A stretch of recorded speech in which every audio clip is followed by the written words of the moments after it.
What's up, YouTube world? It's your boy Lucha Lucha, aka Matthew J. Brownlee, and I'm back with another Spilling the NXT. Not doing a top five, which I probably actually could have and should have, but don't worry about it. Nothing to worry about. We're just gonna get straight into it. Make sure you like, comment, subscribe, share, all that good stuff. We're just gonna get right into it. As a whole, NXT was a good show. I think there was like 6 or 7 matches on the card. Um, they were decent matches. The second half of the show was really good. The first hour was pretty decent. Nothing horrible, but definitely that second half was definitely the good stuff of the show. So we're gonna get right into this. Couple of unfortunate things. Well, one mostly unfortunate thing. Danny Burch did get injured, so he had to relinquish his. Sorry, I accidentally muted my mic. He had to relinquish his championship with Oni Lorcan. I still to this time don't understand why they didn't just give it to. I'm guessing there's a reason why. I'll explain it later. But I was like, why didn't they just give it to Pete Dunne, since him and they're all like a little team thing? Just give it to Pete Dunne, one Brit to another, and they just continue being tag team champions, and they defend the title at Takeover Stand and Deliver. But that did not happen. So instead, they relinquished the titles, and Oni Lorcan said he wants his revenge on Karen Kross, which he got later on in the show. He didn't really get it, but it was a thing that happened. So first off, the first thing we see is Adam Cole baby coming to the arena with his with like security guards by him. They have the whole he entered and like police is there. He's signing stuff. It's like, oh my god, did he just get out of jail? What is he signing and stuff like that? So that was the thing that happened. And then we get Io Shirai and Zoe Starks versus Raquel Gonzalez and Dakota Kai. Decent, solid tag team match to start the show. What I liked about this was Gonzalez throughout the whole match was selling her butt off. She was selling, especially for Zoe Stark. And it's kind of crazy because Gonzalez, unless you're a really big name, unless your name is like Io Shirai or Raquel Gonzalez or Raquel Gonzalez or Rhea Ripley or Mercedes Martinez. I think that's pretty the only much people that she sold, like really sold for. Is she was selling for Zoe Stark like she was like she was Charlotte Flair. Like she was selling for her. She would like try to get an upper move on Zoe, and Zoe was like, "Nah, we're gonna break you down." She was hitting with drop kicks. She was flying all over the place. I was like, "Oh, I like it." It's cool when Raquel is selling. She looked so good with her hair down, looking all messy. I was like, "Oh, dang, she out here looking good in the streets." Um, that was all cool stuff. But that's what happened during the beginning. My whole headset just like messed up. I can hear myself on one side. I can't hear myself on the other. That's weird. Hold that thought. Sorry. This feels weird. Oh, there it is. Okay, got it. I fixed it. It was a little weird. It was messing me up. But yeah, they was on the same page for a little bit, and then she tags each other in, and then they get the upper hand going into commercial break. They're isolating Io on the side. They're just taking her down. They did a tag team move. They just did the thing where Raquel like holds her up, and then Dakota Kai does like the kick to the face. That was a solid move. Um, yeah, they just tearing her up, and then Io gets the hot tag after the break after a little bit. She's taking them both out. Raquel again selling like a mad woman, taking out Dakota Kai, taking out Raquel. She's doing her hot tag. She's doing the backflips. She's like, I'm the best. Going in on her. Then she tags Zoe back in, and Raquel gets back in. She just takes everybody out. They take out Dakota Kai. Raquel takes out Io, and then she because she did like a double team move. They did like a double team move on her, and then she like did a splash. Then went on the outside. Io took out Raquel. She did like a moonsault because they tried to do the post thing on Zoe. She was like, nah, we're reversing that. Slammed on Raquel, and then the moonsault on Raquel, and they threw it back in. And Raquel's like, all right, we done with these games. So she did that choke slam thing, the one that Nia Jax does, but they both kind of do it. But she hit that one on Zoe Stark, and then she got back up. She looked at Io Shirai, and then she went to pick her up. She held her, and then Io went on the apron. She kicked her off the apron. She hit another slam on Zoe for the 1-2-3. They win, and she's like, I'm better than you. And they look at each other, and then Dakota Kai tries to like interfere, and she takes her out, and then Raquel takes her out. Boom, slams her, beats her up. Raquel stands tall. I loved it. Good stuff. If I would grade, I don't really grade, but if I would grade, I give it a solid B. It was a solid match. Good stuff from them. And Raquel versus Io is going to be great. I would think Raquel would win at there, because I think Raquel just is a beast. She's killing it right now. I don't know who it, unless Saray, I think is her name, unless she would come in dethrone Io, which I don't think she will. I think Io's done all that she can do. I think she drops it to Raquel. Then she has one more match, one or two matches. She has one with like a rematch with Raquel, and then she has one with Saray. They have a really good match, and then it was like, okay, this is the next star you build and stuff like that. Before Io goes to the main roster, because she's pretty much done everything she could do. She's beaten everybody. Like, she really has nothing left to do there in NXT, unless her and Saray becomes tag team like partners and they win the titles. But that's really it. But I think right now, I think that's below her. I think she needs to be on the main roster. So that was good stuff. Next up, there was like a mini Kyle segment. He did the same. He had the same thing. He had like the police escort. He was about to have an interview, I think, with McKenzie. And Roddy comes. It was like, hey, we gotta beat up Adam Cole for what he did to us. And Roddy was like, bro, I love you, but there's no more us. And then he was like, man, you know what? You and Cole can both go to hell. He leaves. And I guess she had asked him how the Undisputed Era was, and he said, does that answer your question? Then LA Knight, he does a little mini segment. He, yeah, dummy, LA Knight. Yeah, that's right, Hulkster. LA Knight's here. I'm the best. I'm gonna whip the Colossal's butt. Yeah. And then Devlin talks about Kushida. They're going to have a match. Yes, please. We take all of those. And that comes after the commercial break. And then LA Knight has a match with Reed. Brunson Reed, which was a good match. Solid for what they were allowed to do. I thought this was going to be a squash match. I thought this was going to be maybe 4 or 5 minutes. This was like at least 8-9 minutes. Reed dominated like most of it. He did one of the things that Big E did. Like, he tried to go for like a tackle. He like broke the tackle and he slammed him down. He took him out. And then of course, LA Knight, he gets to come back. He goes after the knees, because that the big men, they get weak in the knees. So he goes after the back of the knees. He takes him down. He breaks him down. Elbows, stomps on him, does all that good stuff. On Brunson Reed, before we go to the commercial, come back. He's still in control. And then he gets his revenge. Does Brunson Reed? He gets his hot, gets his hot stuff in. His big comeback, as they say. And he's about to go up towards the end of the match. He goes up to do a tsunami.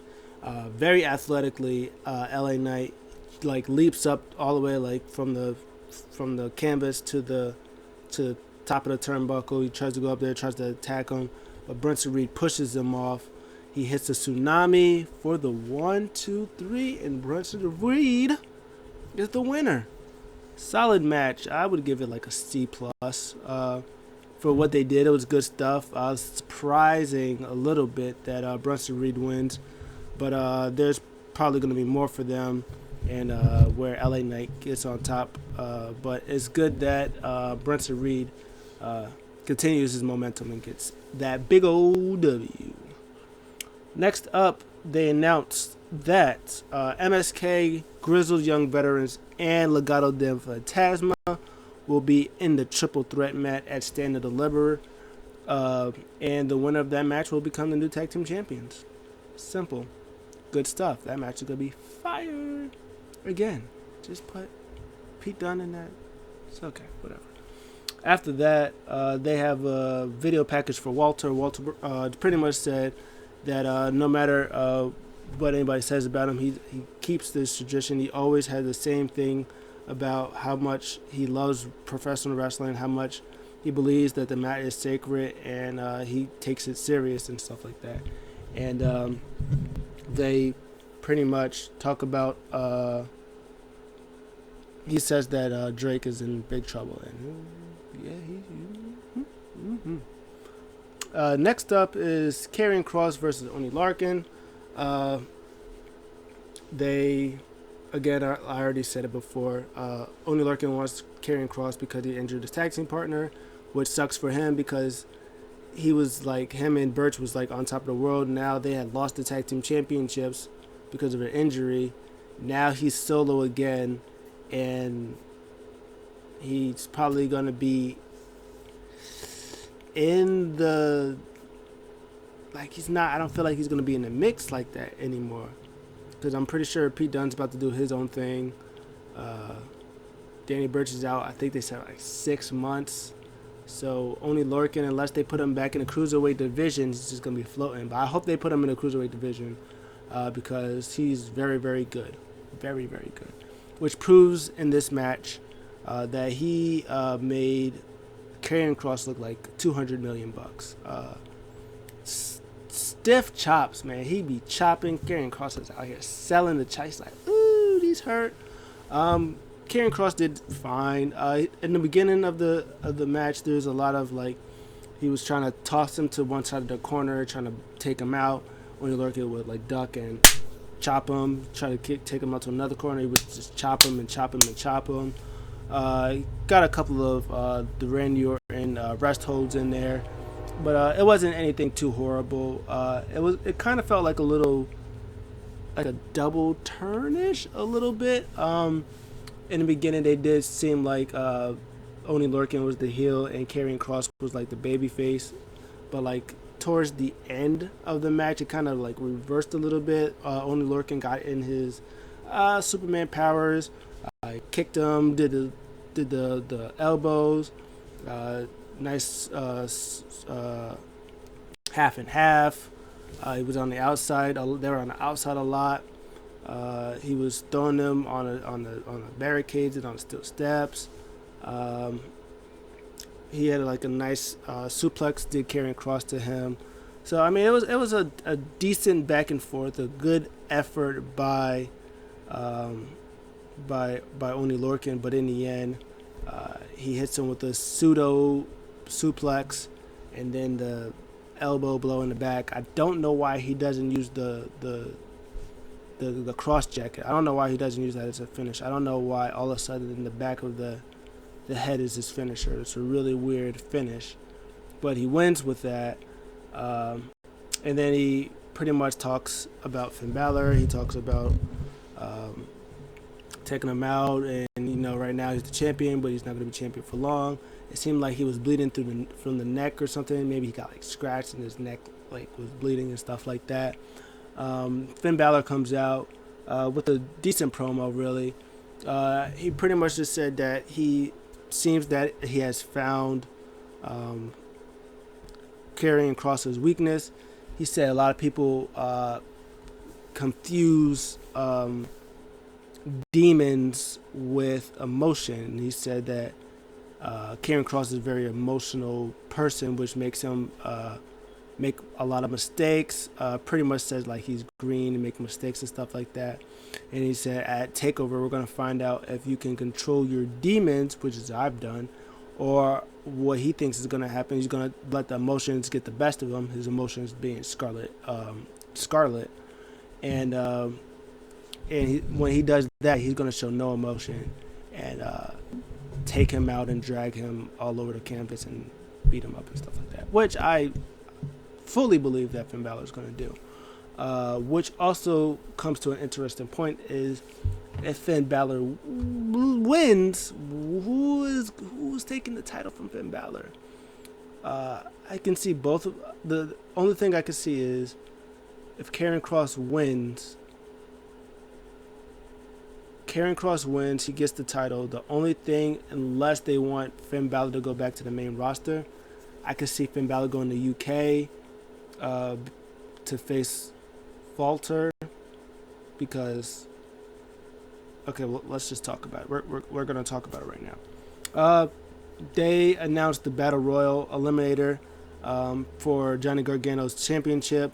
They said that they're gonna have like a Battle Royal at first, and then the 6 remaining or something like that is gonna be in like Eliminator, and whoever comes out of that is gonna face Johnny Gargano at night 2 for the championship, and then Johnny Gargano later on comes out and he was like, "Regal, are you freaking kidding me? Are you telling me that we're gonna have a thing where they're gonna have a battle royal, and then after that they're gonna have a eliminated gauntlet match at Takeover night 1, and then they're gonna face me at Takeover at night 2?" He was like, "Yeah." He's like, "That's ridiculous. How am I supposed to have a freaking a chance of studying my opponents?" And he was like, "Well, you gotta get to it."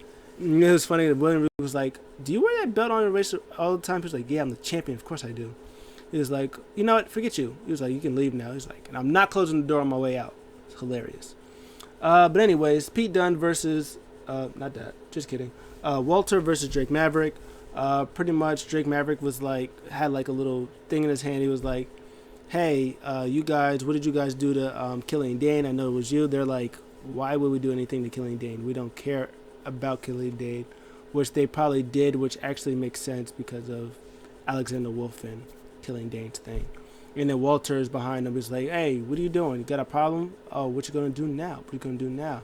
And then he leaves, and then this match happens, and the bell rings. Drake Maverick gets a couple shots in, and then he pushes him, and then he power bombs him, and then he hits him with a single crab leg, and then the match is over. Referee stops it. Oh, so good. And then Walter is about to talk, and then boom, Ciampa comes out. He was like, "Hey, I said it before. I said a couple of weeks ago, you seem to be intriguing. You intrigue me." And he was like, "Then I kind of realized it's not you who intrigues me. It's that championship right over there that intrigues me." He was like, "Hey, let's just cut to the chase. You, me, take over for the UK championship." Walter was like, "No, get out of my face." And he's like, "Let's go." And they're about to leave. And then Ciampa stops him, grabs him, slaps fire at a Walter, and they attack him. And then he's trying to fight everybody, and they get him, and he gets him up. And then he's like, "Oh, you want this? You want to take me? You want this?" And he has like his necklace, and he rips it off. He was like, "Oh, this is important." He stomps it. He's about to stomp it, and then Tommaso Ciampa like kicks him in the face, and they beat him down some more. And then chop to the face. Well, chop to the chest. Even chops in the face.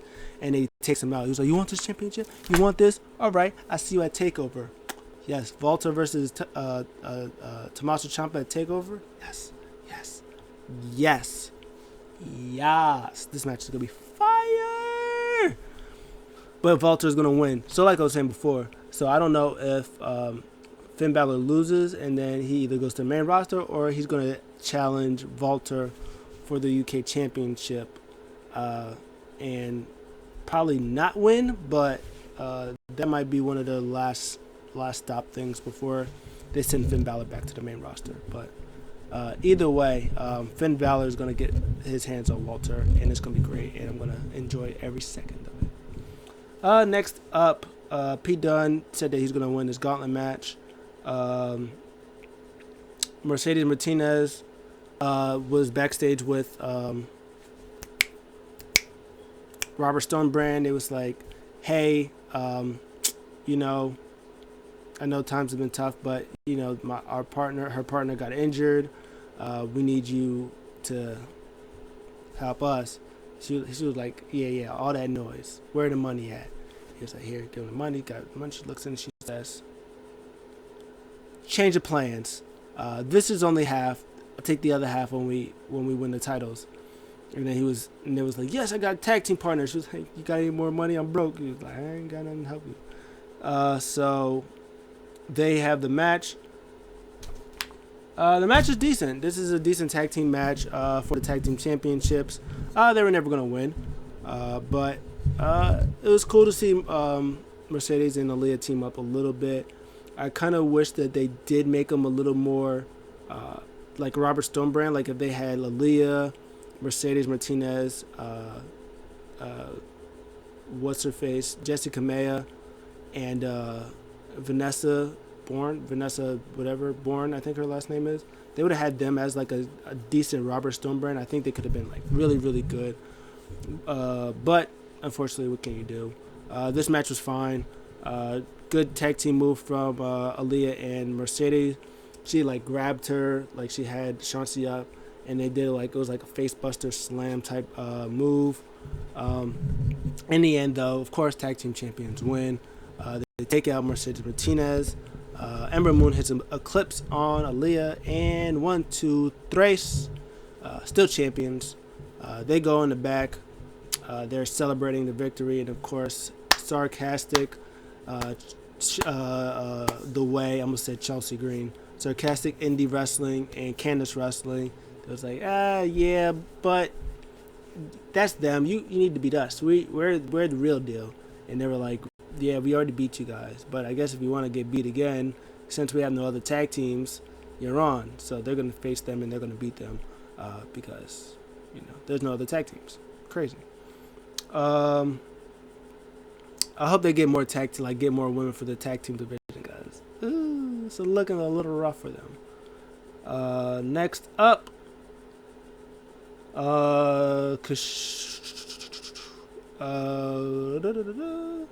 Grimes tries to recruit Roderick Strong. He tells him about Undisputed Era. He says, hey, just let me buy out Undisputed Era, and we could be back in business. He tries to get a whole bunch of names. Roddy just stands up and just pops Cameron Grimes. He's like, that's not how you do business. Kiss my grits. It was great. Then after that, we had Kushida versus Devlin. Give me this 200 times over. Fantastic. Kushida did a promo, which is where I get this. This is where I'm gonna get this part from. Just hear me out. Kushida did a promo. He said that he likes Jordan Devlin. He thinks he's one of the best cruiserweights in the world. He says that pretty much that's why he challenged him, because he wanted to have he wanted to challenge himself. So he said, what would happen if the cruiserweight champion faced the best technical wrestler in the world? And for the past couple of weeks with Danny Burch and Oney Lorcan, they've been saying that Pete Dunne is the best technical wrestler in the world. So I suspect that if Kushida thinks he's the best technical wrestler, well, he said in NXT, and Pete Dunne thinks he's the best technical wrestler in NXT, that means Pete Dunne versus Kushida takeover. Who is the best technical wrestler in NXT? Oh yeah, give me all of that. But for right now, give me all of Jordan Devlin versus Kushida. This match was fantastic. Back and forth throughout. Very technical paralysis by Kushida for being the best technical wrestler in NXT. Good stuff from them. Jordan looks like he was kind of about to end it a little bit. I think he did the Jordan Devlin side thing. Kushida kicked out. And then Legado del Fantasma, all of them came out. And they kind of went to attack him, but not really. They came down the ramp. And then Jordan Devlin came out. He was like, oh, you want some of the smoke? Because I'll take you all out. And honestly, I thought Kushida was just gonna come out, and like they were just gonna take each other out together. But instead, they tried to swing after him, and he like ducked under him. Kushida went to do his like kick thing. Jordan Devlin moved. He ended up hitting Joaquin Wilde and Roman Mendoza, popped them. They got out, and then from behind, Jordan Devlin did like a nice, decent roll up for the 1-2-3 to not make anybody look, not to make Kushida look weak. So that was good. Kushida's like, oh, I'm going to get you guys. So he goes out. He takes out Joaquin Wilde and the other one. Mendoza takes them out, jumps off the stage, tumbles after them. And then Santos was like, well, I ain't in my business no more. So he goes in the ring. They're looking at each other. They're jaw-jacking each other. And then, I think I'm cute. I know I'm sexy. HBK, I did all that and then still messed up his name. It's crazy. HBK come out. I think I'm cute. Yeah, I know I'm sexy. And he stands on the ring, and Jordan Devlin's like, you want some of this title too? You want a piece of this title too? And he's looking at him, and he goes under the ring. He grabs a ladder, and then he slides it in there. So I'm assuming that Escobar and Jordan Devlin is going to have a ladder match at TakeOver, and it's going to be fire. It's going to be fire. It's going to be fantastic. That match is going to be great. And then they announced what was going to happen at night 1 and 2. They said the main event is going to be Io Shirai versus Raquel Gonzalez. Fire.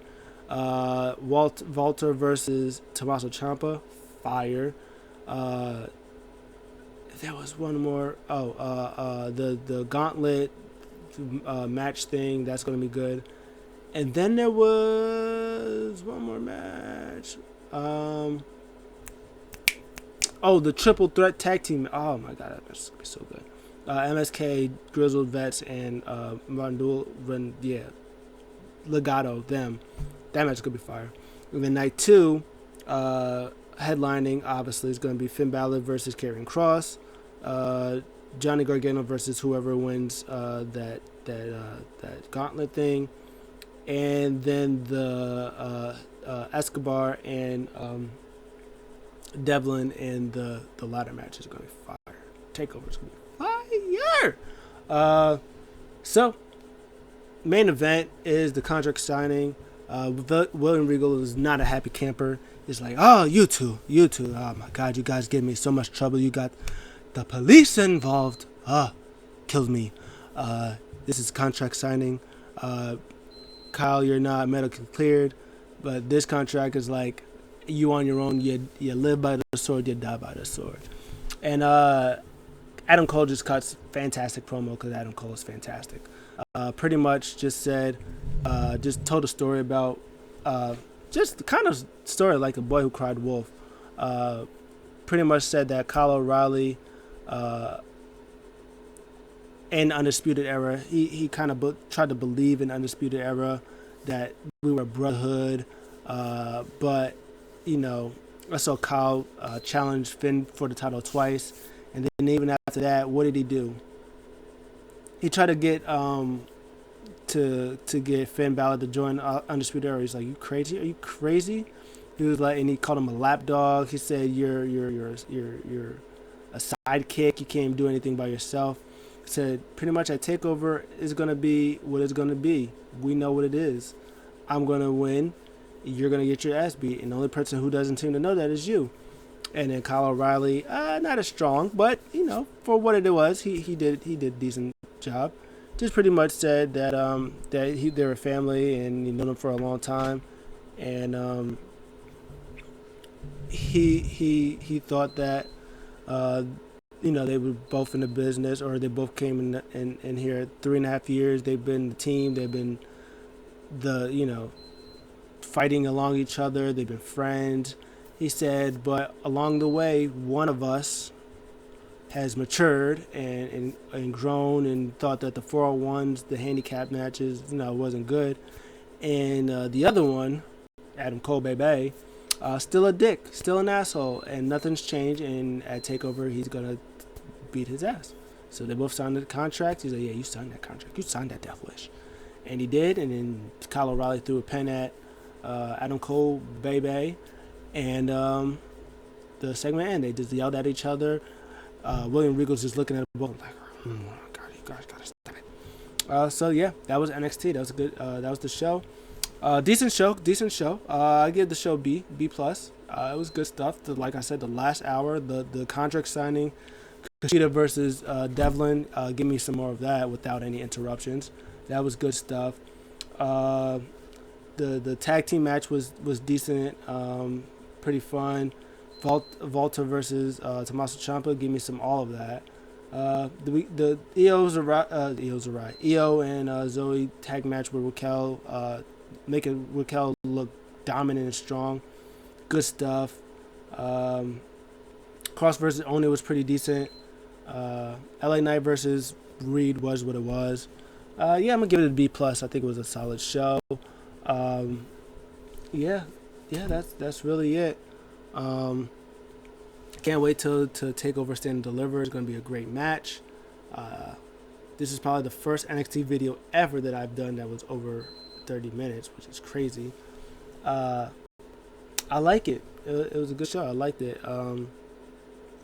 Just curious to see what's gonna happen next. Are they gonna send Io Shirai and Adam Cole to the main roster? Is Finn gonna go with them? Are they just gonna incorporate a lot of fluctuate new talent and just mix it up? Kind of interesting to see. But that is it for me. I'll see you guys in the next one. Make sure you like, comment, subscribe. Tell me what you think. Share all the good stuff in the book. And I'll see you guys in the next one. I'm out.